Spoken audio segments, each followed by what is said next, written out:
你信唔信爆款係可以設計出嚟嘅呢？ Netflix 打造魷魚遊戲，從來都唔係憑直覺。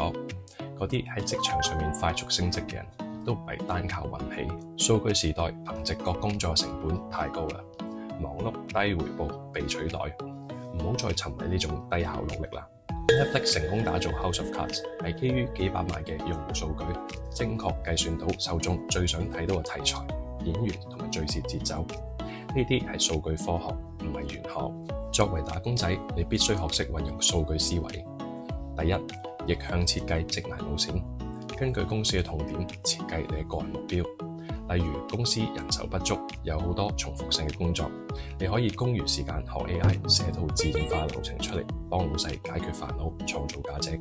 鎖定長尾優勢，揾嗰啲少人做但價值巨大 project。